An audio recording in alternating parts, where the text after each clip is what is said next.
Hello दोस्तों, आज जो है हम फर्स्ट ईयर में एफसी का इंग्लिश सब्जेक्ट का जो है प्रीवियस ईयर पेपर देखेंगे, जो कि कंडक्ट किया गया था मई जून 2023 में। जैसे कि हमने इंग्लिश सब्जेक्ट के जो हैं सभी चैप्टर्स का रिवीजन कर लिया है, तो अब हम प्रीवियस ईयर पेपर सॉल्व करके ये देखें कि कौन कौन से क्वेश्चंस जो हैं एग्जामिनेशन में पूछे गए थे प्रीवियस ईयर, और क्या हमारी तैयारी उस हिसाब से हुई है कि नहीं हुई है। ओके और यदि आपने वो रिविजन्स नहीं किए हैं चैप्टर्स का, तो पहले आप रिवीजन कर लीजिए और उसके बाद पेपर सॉल्व करिए, तो आपको एक कॉन्फिडेंस भी आ जाएगा कि हाँ, जो आपने पढ़ा है उसमें से पेपर में किस तरीके से क्वेश्चंस पूछे जा रहे हैं और आपको बन रहे हैं कि नहीं बन रहे हैं।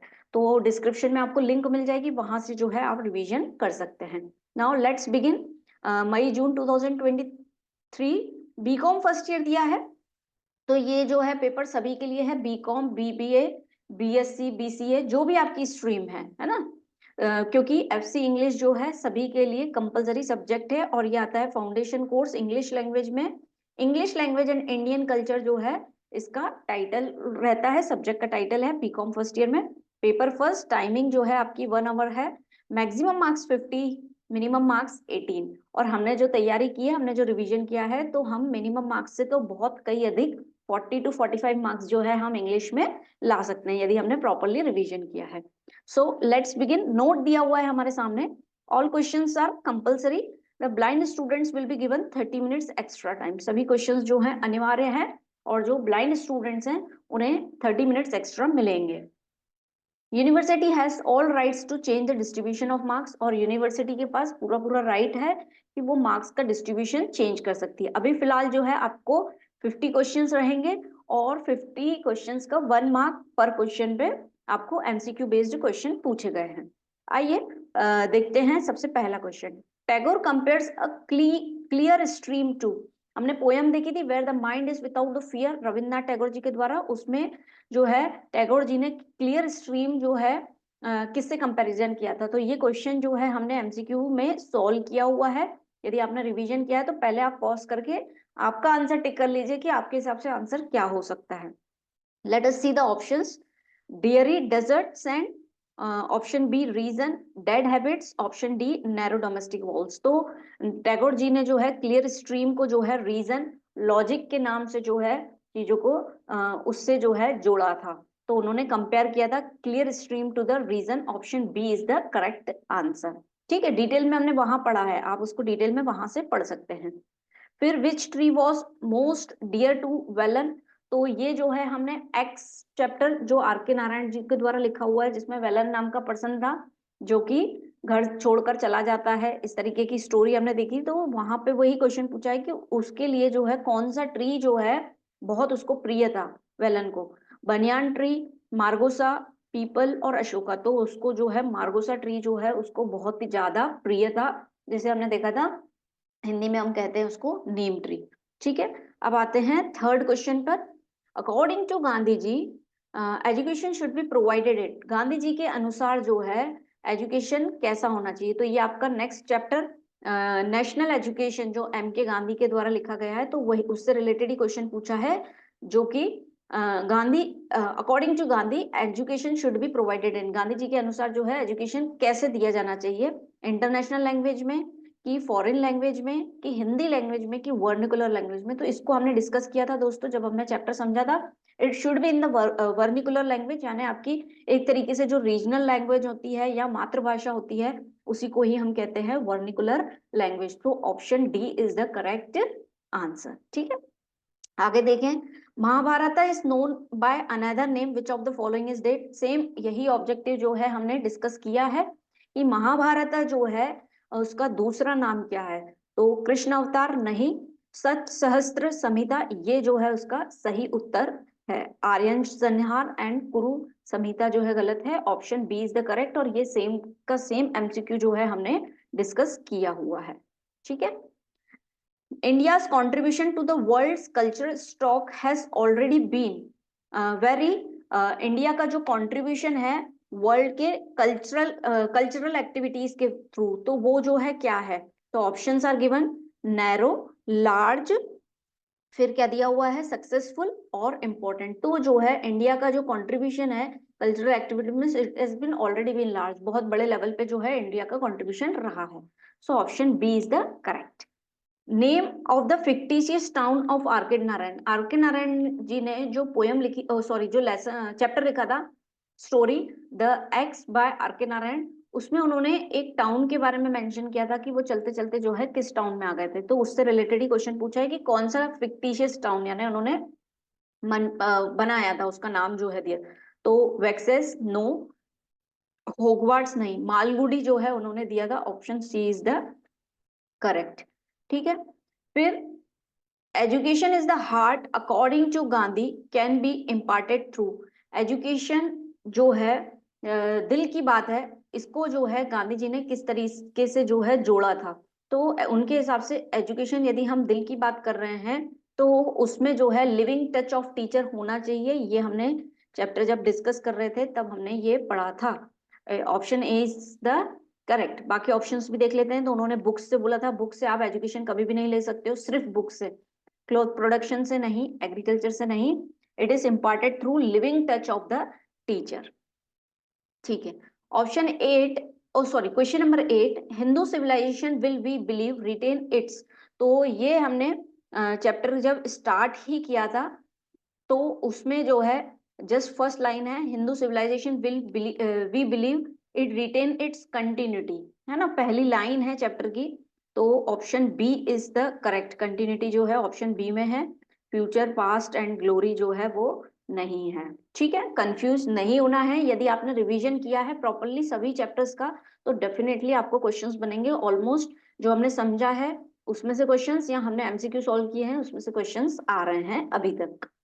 ठीक है, आगे बढ़ते हैं। According to Tagore narrow domestic walls refers to, ये भी क्वेश्चन हमने डिस्कस किया था। Narrow domestic walls Tagore ji के अनुसार उन्होंने उसका तात्पर्य क्या था? Small house with narrow walls, a house divided into room by walls, narrow minded thinking, broad minded thinking. तो नैरो डोमेस्टिक वॉल्स जो है उसका तात्पर्य टैगोर जी के हिसाब से था नैरो माइंडेड थिंकिंग, की लोगों की सोच जो है बहुत छोटी हो गई है। ठीक है, वो उससे कंपैरिजन कर रहे थे। In next question, so option यहाँ पे सी जो है वो सही है। In modern India Kurukshetra is situated in, ये भी हमने डिस्कस किया था, प्रीफेस टू महाभारत जो सी राजगोपालाचार्य के द्वारा लिखा गया है चैप्टर। तो कुरुक्षेत्र जो है कहाँ सिचुएटेड है? It is situated in Haryana, जहाँ पे महाभारत का युद्ध लड़ा गया था। ठीक है, that Tagore was awarded Nobel prize in 1913। ये टैगोर जी, रविन्द्रनाथ टैगोर जी के द्वारा जो है उनके अबाउट रविन्द्रनाथ टैगोर जी के बारे में जब हमने पढ़ा था तो ये हमने देखा था कि उनको नोबेल पुरस्कार मिला था 1930 में। तो आपसे ट्रू और फॉल्स करके क्वेश्चंस पूछे गए हैं, तो यस इट इज ट्रू। फिर the foreign medium has made our children practically foreigners in our on land. तो ये किसने कहा था? ये गांधी जी ने कहा था कि फॉरेन मीडियम जो चल रहा है आज के एजुकेशन में उन्होंने एक्चुअली फॉरेनर्स बना दिया हमारे खुद के लैंड पे। तो ये भी सही है। Vellan was happy to leave the garden, Vellan खुश था क्या गार्डन छोड़ के? बिल्कुल खुश नहीं था, वो दुखी था क्योंकि उसका प्रिय झाड़ जो है वो कट रहा था। तो फॉल्स। ठीक है, फिर India has not conferred any practical blessings on the world. क्या इंडिया ने कुछ भी भेंट स्वरूप नहीं दिया है पूरे वर्ल्ड को? ट्रू और फॉल्स? तो ये गलत है। इंडिया ने बहुत कुछ जो है एज अ नेचुरल रिसोर्सेस में वर्ल्ड को दिया है। Lord Krishna was the king of Mathura. क्या लॉर्ड कृष्ण जो है मथुरा के किंग थे? ट्रू और फॉल्स? तो लॉर्ड कृष्ण जो है किंग ऑफ मथुरा जो है वो नहीं थे, इट इज द फॉल्स। तो मथुरा के जो है किंग थे कौन? तो उग्रसेन जो है वो मथुरा के किंग थे जो कंस के पिताजी थे। ठीक है, तो option B is the correct. According to Taylor the words must come from the depth of the heart. Tagore ji के अनुसार जो शब्द हैं वो दिल से निकलने चाहिए। क्या ये सही है कि गलत है? ये बिल्कुल सही है। ठीक है, the Bhagavad Gita will not cease to inspire man of action. Bhagavad Gita जो है कभी किसी को नहीं रोकेगी उसके कर्म करने पे। तो ये बिल्कुल सही है। So option 17 is true. Yes, gang was Bhishma mother, यानी गंगा होगा यहाँ पे और उनका प्रिंटिंग मिस्टेक हो गया है, गंगा वॉज भीष्म मदर। तो ये सही है उत्तर की गलत, तो इट इज ट्रू। ठीक है, ये प्रिफेस टू महाभारत का जो चैप्टर है ये वहां से है इसका question. The axe has been written by Ruskin Bond के द्वारा लिखा गया था क्या? एक्स नहीं, ये आर के नारायण जी के द्वारा लिखा गया, तो ये फॉल्स हो जाएगा। Yes. Next 20 question, our children should be taught to despise labour. क्या हमारे बच्चों को जो है लेबर से, श्रम से जो है घृणा करना सिखाना चाहिए क्या? तो वो बिल्कुल गलत है। गांधी जी ने ये बोला था कि हमारे जो बच्चे हैं, आज की जो जनरेशन है, उन्हें जो है there should not be taught to despise labour, उन्हें नहीं सिखाना चाहिए, तो ये फॉल्स है। So option B is the correct. तो ट्रू और फॉल्स के वे में इस तरीके से आपसे क्वेश्चंस पूछे जाएंगे।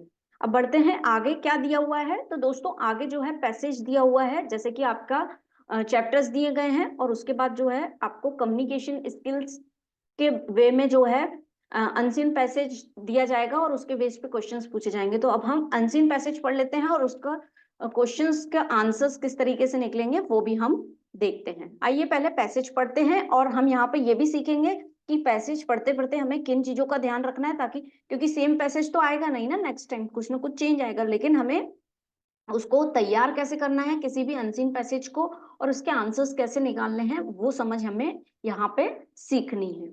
जैसे कि यहाँ पे अगर हम देखें, यस, पढ़ते हैं हम passage. Life is become very complex today. Life जो है आज के समय में बहुत ही जटिल हो गई है। इसके पीछे the reason are the fast pace and ever growing technology. और इसके पीछे क्या रीजन है कि जो सभी लोग जो है एक भागदौड़ में है कि हमें जो है आगे निकलना है, फास्ट पेस यानी जल्दी जल्दी ग्रोथ करना है, और जो टेक्नोलॉजी बढ़ रही है उसके कारण जो है लाइफ जो है बहुत ज्यादा क्या हो गई है, जटिल हो गई है। Today people want their lifes to be more stable and organised. और आज के समय में लोगों को अपनी लाइफ जो है बहुत ही स्थिर, स्टेबल और ऑर्गेनाइज वे में व्यवस्थित तरीके से चाहिए। ठीक है, ये फुल स्टॉप, यहाँ पे फुल स्टॉप जो है क्लियरली नहीं दिख रहे हैं। Planned cities complement to this such cities. और जो प्लान्ड सिटीज हैं, यानी जिनको प्लानिंग करके बनाया गया है, वैसी सिटीज जो हैं ऑब्वियसली इनके जैसी बन सकती हैं, मतलब लोग जो है इनके बिहाफ पे ही चल सकते हैं। Channelise the efforts and facilitates life. और जो प्लांट सिटीज जिनको सोच समझ के बनाया जाता है, तो ये जो है कहीं ना कहीं काम कर रही हैं, ये जो है लाइफ को आगे बढ़ा रही है, वैसे ही बना रही है जैसे स्टेबल और ऑर्गेनाइज लोग चाहते हैं। ठीक है, today people are passionate about this. और आज के समय में लोग जो है इसके लिए पैशनेट हैं, उनका इंटरेस्ट है कि उनको एक व्यवस्थित जिंदगी चाहिए। Such cities are also help decreasing the percentage of air pollution. और ऐसी सिटीज जो कि प्लानिंग में बनाई गई है, तो उसके कारण जो है एयर पॉल्यूशन भी कम हो रहा है। लोग प्लानिंग में बनाई गई है, यानी उसमें जो रिसोर्सेज यूज होंगे उनमें ये चीज का ध्यान रखा जाएगा कि किसी तरीके का जो है पर्यावरण को नुकसान ना हो, तो इससे जो है एयर पॉल्यूशन भी कम होगा। Commuting becomes easier. आना जाना जो है आसान हो जाएगा। Planned cities can serve as example to those where life is chaotic and unorganised. Planned cities एक तरीके से एग्जाम्पल हैं ऐसी जगहों के लिए या ऐसी लाइफ के लिए जहां पे चीजें जो है क्या है, chaotic यानी बहुत ज्यादा जो है कंफ्यूजन, भागदौड़, और अनऑर्गेनाइज यानी अव्यवस्थित हैं। ठीक है, तो ये है हमारा ओवरऑल पैसेज जिसको हमने समझ लिया। अब इसके बेसिस पे हम क्वेश्चंस कैसे सॉल्व करेंगे, तो दोस्तों आपको ध्यान देना है, ताकि नेक्स्ट टाइम आपके पास पैसेज आएगा तो आप किस तरीके से क्वेश्चंस को हल करेंगे। ठीक है, answer the following question. Life has become very complex due to. Life जो है कॉम्प्लेक्स हो गई है किस कारण से? तो ये पहली लाइन से रिलेटेड डायरेक्टली क्वेश्चन पूछ लिया उन्होंने, है ना, ऐसा कोई घुमा फिरा के नहीं पूछा। लाइफ कॉम्प्लेक्स हो गई थी, हमने देखा था उसके पीछे दो रीजन थे। एक तो फास्ट पेस, जो जल्दी जल्दी आगे बढ़ने की होड़ है, और दूसरा ग्रोइंग टेक्नोलॉजी। तो हमारे ऑप्शंस देख लेते हैं। Fast pace, okay, option A है। मटेरियलिज्म के बारे में बात नहीं की थी, ग्रोइंग टेक्नोलॉजी के बारे में बात की थी। तो और डी ऑप्शन दिया हुआ है बोथ ए एंड सी, तो ऑप्शन डी जो है आपका सही है। ठीक है, अब बढ़े आगे। What do people want. लोगों को क्या चाहिए? तो ये भी हमने नेक्स्ट लाइन में देखा था। लोगों को क्या चाहिए? कंफर्ट चाहिए, स्टेबल एंड ऑर्गेनाइज लाइफ चाहिए, मनी एंड पोजीशन चाहिए, कि नन ऑफ दिस। तो लोगों को जो है स्टेबल, स्थिर और एक व्यवस्थित लाइफ जो है चाहिए, ये हमने पढ़ा था सेकंड लाइन में, है ना। बहुत ही आसान सा पैसेज दिया है उन्होंने, जस्ट आप लाइन पढ़ रहे हैं और नेक्स्ट लाइन में जो है उसका आंसर है। ठीक है, what complements to a stable and organized life। किस तरीके से किस चीज को जो है ऑर्गेनाइज्ड और स्टेबल लाइफ जो है किस चीज के जो है कॉम्प्लीमेंट्री है। तो ये हमने देखा था, जो प्लांट सिटीज हैं जिनको सोच समझ के बनाया जाता है, ये हमें वो चीजें दे सकती हैं, एक ऑर्गेनाइज्ड और व्यवस्थित जो चीजें हैं वो। तो इसमें देख लेते हैं हम, आंसर है क्या, what complements to a stable and organised life. तो प्लांट सिटीज है, यही option A is the correct, ये दिया हुआ है, प्लांट सिटीज जो है कॉम्प्लीमेंट करती हैं एक स्टेबल और ऑर्गेनाइज्ड लाइफ को। What do plant cities do, plant cities क्या करती हैं, फैसिलिटेट्स लाइफ करती हैं, चैनलाइज एफर्ट्स करती हैं, प्रोवाइड एंटरटेनमेंट की, बोथ ए एंड बी। तो हमने देखा था कि प्लांट सिटीज जो हैं channelise the efforts and facilitates life, यानी ये आपकी मेहनत को जो है चैनलाइज करती है, ग्रो करती है और लाइफ को जो है आगे बढ़ाती है। तो option D is the correct, both A and B. दोस्तों आप ऐसा भी कर सकते हो कि पैसेज पहले आप पढ़ लें और बिना आंसर अभी सॉल्व किए उसको पॉज करके पहले आप खुद से टिक लगा लीजिए कि आपके हिसाब से कौन सा आंसर हो सकता है, फिर आप उसको मैचअप कीजिए तो आपको समझ में आएगा कि पैसेज आपने बेहतर तरीके से समझा है कि नहीं समझा है। ठीक है, it is one of the good thing जो आप अडॉप्ट कर सकते हैं। आगे देखें, people today are passionate about, आज के समय में लोग जो पैशनेट हैं, है ना, उनके पास पैशन है, वो किस चीज का है। यहाँ पे हमने देखा था today people are passionate about this, इन चीजों के लिए, किन चीजों के लिए, प्लांट सिटीज के लिए, इंडस्ट्रियलाइजेशन के लिए, कि ग्रोथ एंड टेक्नोलॉजी के लिए, कि ऑल ऑफ दिस। तो लोग जो हैं आज के समय में जो है प्लांट सिटीज के लिए जो है पैशनेट है कि ऐसी जिंदगी होना चाहिए। तो ऑप्शन ए सही है। Industry and growth and technology जो है इनडायरेक्ट आंसर है, तो ऑप्शन डी भी इसका हो सकता है ना, इट कैन बी। सो मेरे हिसाब से प्लांट सिटीज आना चाहिए। ठीक है, एक बार फिर पढ़ के देख लेते हैं ताकि हम उसको कंक्लूड भी कर लें। Today people are passionate about this, planned cities complement to such cities channelize the efforts and facilitates life, today people are passionate about this। ठीक है, इसका आंसर जो है ए ही होना चाहिए। Okay, next question, question number 26, air pollution can be decreased through, air pollution जो है किससे कम हो सकता है, तो shutting down industries, planned cities, new technology की नन। तो हमने देखा था कि प्लांट सिटीज से जो है एयर पॉल्यूशन कम हो सकता है, तो option B is the correct answer. आगे देखें, why should commuting become easier in a planned city according to you, आपके हिसाब से कम्यूटिंग यानी जो लोगों का आना जाना है, ट्रांसपोर्टेशन जो है आसान हो जाएगा, आपके हिसाब से क्या इसका आंसर हो सकता है। क्योंकि प्लांट है तो रोड्स जो है ऑब्वियसली गुड्स रहेंगे, रूट्स जो है प्लानिंग वे में बनाए गए हैं, each part of the city is independent और ऑल ऑफ द अबव। तो जो है इसका आंसर जो है ऑल ऑफ द अबव होना चाहिए, answer number option number D. फिर why the unplanned cities create problems, जो अनप्लान्ड सिटीज हैं वो प्रॉब्लम क्यों क्रिएट करती हैं, तो नो विजन ऑफ ग्रोथ, वहां पे ग्रोथ नहीं होती है, पॉल्यूशन, पॉपुलेशन इज मोर, कि पीपल आर लिथार्जिक और नन ऑफ दिस। तो क्या हो सकता है इसके हिसाब से आंसर जो है दोस्तों, लोगों का जो है ग्रोथ के प्रति विजन नहीं होता है ना, क्योंकि वहां पे यही बताया कि जटिल क्यों हो गई लाइफ, क्योंकि फास्ट ग्रोथ हो रही है, और प्लांट सिटीज में ये चीज है, तो अनप्लांट सिटीज में क्या है, ग्रोथ नहीं है।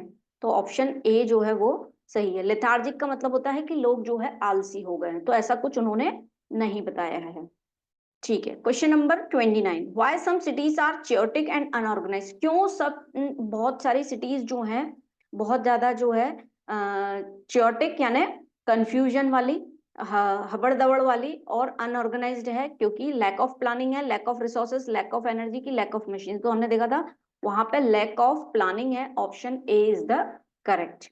Future of India lies in, भारत का भविष्य जो है किस पर निर्भर करता है, good vision, good resources, good planning की ऑल ऑफ दिस। तो ये सभी पर जो है भारत का भविष्य, अच्छी प्लानिंग होगी, हमारे पास अच्छे रिसोर्सेस होंगे, अच्छा विजन होगा तो हम आगे बढ़ेंगे। So option D is the correct. ठीक है, which one of the following is not the synonym of the word accurate, accurate का मतलब होता है एग्जैक्ट, सही, है ना, तो इसका सिनोनिम नहीं होना चाहिए, यानी एग्जैक्ट मीनिंग नहीं होना चाहिए ना, इसका अपोजिट हमें निकालना है। तो प्रीसाइज का मतलब भी एक्यूरेट के लगभग ही होता है, precise, I have got a precise answer यानी सेम वैसा ही आंसर, तो ये तो इसका सिनोनिम हो गया, तो ये नहीं हो सकता है। एग्जैक्ट ये भी लगभग वैसा ही है, करेक्ट। इनएक्यूरेट, ये इसका ऑपोजिट है और हमें इसका सिनोनिम नहीं ढूंढना है, इसका एंटोनिम यानी इसका ऑपोजिट। तो option B is the correct. Grammatical portion आ गया आपसे, पैसेज जो है वो खत्म हो गया क्वेश्चन नंबर 31 से। ओके, बढ़ते हैं आगे। Okay, which one of the following is antonym of the word haste. Haste का मतलब क्या होता है? फास्ट। तो जो है एंटोनिम यानी फास्ट का उल्टा आपको देखना है। लेथार्जी, अभी हमने देखा था लेथार्जी यानी आलसी, तो फास्ट का उल्टा हो सकता है आलसी, बिल्कुल हो सकता है। बाकी के ऑप्शंस देख लेते हैं। हरी यानी जल्दी में, तो ये नहीं होगा, फास्ट हो गया है ये। क्विक यानी ये भी जल्दी जल्दी में, तो option number A is the correct. अब यहाँ पे एक प्रॉब्लम आती है, specially to the Hindi medium students. आपको एक इशू आता है कि हमें अगर इस वर्ड का मतलब ही नहीं पता है तो हम ऑप्शंस जो है कैसे चॉइस कर लेंगे।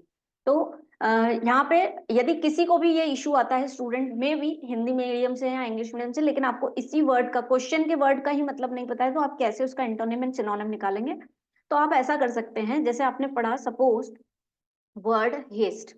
अब आपको हेस्ट वर्ड का जो है मतलब नहीं पता है ना, हम उसको एज्यूम कर लेते हैं कि आपको उसका मतलब नहीं पता है। आप क्या करेंगे, ऑप्शन में जाएंगे। आपको ऑप्शन में कोई तो वर्ड होगा जिसका मतलब पता होगा, जैसे लेथार्जिक हो गया, हरी हो गया, फिर क्या हुआ है, क्विक दिया हुआ है, और फिर दिया हुआ है फास्ट। पहले तो आपको ये देखना है कि आपको क्या देखना है, इसका एंटोनिम। एंटोनिम यानी इसका अपोजिट, इन वर्ड्स में से कोई एक ही अपोजिट होगा, बाकी सब आपको सिमिलर दिखेंगे। ठीक है, जैसे क्विक जल्दी होता है, फास्ट जल्दी होता है, इन दोनों का मतलब हमें पता है, यानी इसका एंटोनिम तो ये नहीं हो सकते हैं क्योंकि ये लगभग सेम है।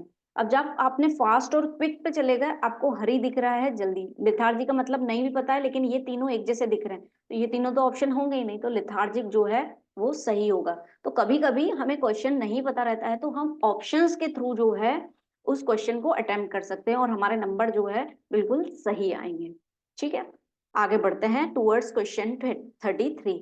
Which one of the following is a material noun. Material noun क्या होता है? ऑप्शन दिए हुए mother, Rohit, dog and gold. तो मटेरियलिस्टिक नाउन जो है मटेरियल थिंग्स से रिलेटेड होता है, जैसे गोल्ड हो गया, सिल्वर हो गया। तो यहाँ पे आपके ऑप्शन में दिया है डी, दैट इज गोल्ड, तो डी ऑप्शन इज करेक्ट। यहाँ पे आपको क्या क्या चीजें प्रिपेयर करनी है एग्जाम से रिलेटेड, तो जो है आपको एंटोनिम, ये चीज, सिनोनिम जो है आपको देखने हैं कुछ वर्ड्स के, नाउन के बारे में पढ़ना है, एंड काइंड्स ऑफ नाउन के बारे में पढ़ना है। तो जब हम प्रीवियस ईयर पेपर सॉल्व करते हैं तो ये क्लैरिटी हमें वहां से बहुत अच्छे से मिल पाती है कि कौन कौन से क्वेश्चंस, किस तरीके के क्वेश्चंस जो है प्रीवियस ईयर पूछे गए थे। तो मोटा मोटा हमें हिसाब लग जाता है कि हमें कौन कौन से टॉपिक्स और अच्छे से प्रिपेयर करने हैं। ठीक है, अब पूछा है which one of the following is a proper noun. अब मटेरियल नाउन भी पूछ लिया, प्रॉपर नाउन यानी काइंड्स ऑफ नाउन तो प्रिपेयर करना है। प्रॉपर नाउन यानी एग्जैक्टली जिसका प्रॉपरली उसका नाम हो। मिनिस्टर, कोई भी मिनिस्टर हो सकता है, तो ये प्रॉपर नाउन नहीं है। लखनऊ, लखनऊ एक प्रॉपर सिटी है, तो ये ऑप्शन हो सकता है, लेकिन हम सी और डी को भी देखते हैं। लायन, लायन भी स्पेसिफिक नहीं है किस टाइप का, तो नहीं। आयरन, ये भी नहीं है, it is the material noun. तो लखनऊ ऑप्शन बी जो है वो प्रॉपर नाउन है। ठीक है, क्योंकि लखनऊ इज अ सिटी और वो जो है प्रॉपर नाउन के अंडर आता है। Which one of the following is an adjective. इसमें से कौन सा जो है एडजेक्टिव है? तो fast, slow, they are adverb, okay, और एज अ एडजेक्टिव भी यूज होते हैं, हमें एग्जैक्टली एडजेक्टिव बताना है। नाइसली नहीं है, nicely is again an adverb. और रेड के बारे में यदि बात करें, यस, तो रेड जो है विशेषता बताता है किसकी, कोई भी यदि हम बात करेंगे कि किसी ने रेड टी शर्ट पहनी है, तो वो टी शर्ट जो है नाउन, और नाउन की विशेषता कौन बताता है? एडजेक्टिव बताता है। तो option D is the correct answer. ठीक है दोस्तों, आगे बढ़ते हैं towards question number 36। The soldiers fought bravely in this sentence, the word bravely is. जो एक सेंटेंस दिया है आपको कि सोल्जर जो है फाउट ब्रेवली, सोल्जर कैसे लड़े हैं? बहुत ही वीरता से लड़े हैं, निडरता से लड़े हैं। तो ब्रेवली जो है यहाँ पे क्या है? तो फाउट क्या है? वर्ब है, और वर्ब की विशेषता को बता रहा है, तो वर्ब की विशेषता को कौन बताता है? एडजेक्टिव, एडवर्ब, एडवर्ब बताता है। तो यहाँ पे हम देख लेते हैं, नाउन नहीं होगा, एडजेक्टिव नहीं होगा, it will be an adverb. So option C is the correct answer, है ना। हमें बेसिक ग्रामर के बारे में पढ़ना है, बहुत ज्यादा डिटेल में नहीं पढ़ना है। आप मीनिंग पढ़ लीजिए, उसके बेसिस पे कुछ एग्जाम्पल्स सॉल्व कर लीजिए, डेफिनेटली आपको ग्रामर बनेगी। बहुत टिपिकल नहीं पूछी जाती है, ठीक है। अब यदि हम बात करें क्वेश्चन नंबर 37 की, ठीक है, ट्रांजिटिव वर्ब के बारे में ऑप्शंस पूछे, takes and objects, rejects and objects, both A and B, कि it has nothing to do with objects. तो ट्रांजिटिव वर्ब ऐसे वर्ब होते हैं जो अपने साथ हमेशा ऑब्जेक्ट को लेकर चलते हैं। So option A is the correct, ठीक है। और इंट्रांजिटिव वर्ब ऐसे वर्ब होते हैं जो कि अपने साथ ऑब्जेक्ट को नहीं लेकर चलते हैं, that will be the intransitive. तो हो सकता है नेक्स्ट टाइम आपको इंट्रांजिटिव पूछ ले, ऐसा हो सकता है ना। और जरूरी नहीं है पूरा इसी पैटर्न पे क्वेश्चन हो, लेकिन हाँ बेसिकली टॉपिक्स यही आते हैं। Question number 38, okay, he jumped dash the river, he jumped into the river, ये आपसे पूछी गई है प्रिपोजिशन, यानी आपके ग्रामर के सभी चैप्टर्स को आपको पढ़ना है। यहाँ पे मैं प्रिपोजिशन के जो है कुछ टॉपिक्स जो है बने हुए हैं लेक्चर्स, तो आप उसको देख सकते हैं। नीचे जो है डिस्क्रिप्शन में मैं लिंक डाल दूंगी प्रिपोजिशंस की और भी ग्रामेटिकल टॉपिक्स की, तो आप वहां से जो है इसको प्रिपेयर कर सकते हैं। ही डाइड डैश कोविड, कि ये इनटू कैसे हमने देख लिया, ही जंप्ड इनटू द रिवर, तो ये उसमें आपको मिल जाएगा। इन के बारे में पढ़ा है हमने, ऑफ के बारे में पढ़ा है, टू प्रिपोजिशन कैसे कहाँ पे लगती है, वो सब चीजें जो है हमने डिटेल में देखी है। ही डाइड डैश कोविड, तो यदि कोई बीमारी आती है तो उसमें जो है आपको ऑफ प्रिपोजिशन का उपयोग करना रहता है। तो he died of Covid, of malaria, है ना, इस तरीके से जो है ऑप्शन होते हैं। तो डायरेक्ट क्या है कि जब हमें रूल्स पता होते हैं तो हमें बहुत ज्यादा इस पे टाइम भी नहीं लगता है, पूरे ऑप्शंस पे जाने की जरूरत भी नहीं पड़ती है, ठीक है। फिर question number 40 an ethic question. अब 41 क्वेश्चन की बात करें तो now much do you, now much नहीं होना चाहिए, हाउ मच होना चाहिए, है ना। How much do you weigh, weigh weight और नन, तो वे तो हो गया रास्ता, तो ये तो आएगा नहीं। How much do you weight, आपका वजन कितना है ये वो पूछना चाह रहा है, तो वे तो नहीं है, नन भी नहीं है। अब वे और वेट क्या आना चाहिए, तो आपके हिसाब से क्या आना चाहिए, पहले आपका टिक करिए और फिर जो है हम इसको अब समझते हैं। हाउ मच डू यू अगर आता है तो इट विल बी वे, और यदि आपसे पूछा जाता है व्हाट इज करके, व्हाट इज योर, तो फिर आ जाएगा वेट, ये उसमें डिफरेंस है, ठीक है। Question number 42, sun is stationary, stationery spelling difference है, एंड रिवॉल्विंग, तो सन जो है लगातार घूमता है, रिवॉल्व करता है, जैसे कि हमने पढ़ा भी, the sun is revolving round the earth, सूर्य जो है पृथ्वी के चक्कर लगाता है, तो जो है option C is the correct. अब 43 नंबर का क्वेश्चन पूछा है, keep, quiet, quit, quite, none, यानी ऐसी स्पेलिंग्स दे दी हैं आपको जो स्पेलिंग चेंज है, प्रोनाउंसिएशन लगभग उच्चारण जो है उनका सिमिलर होता है। तो कीप क्वाइट होता है चुप रहो, शांत रहो।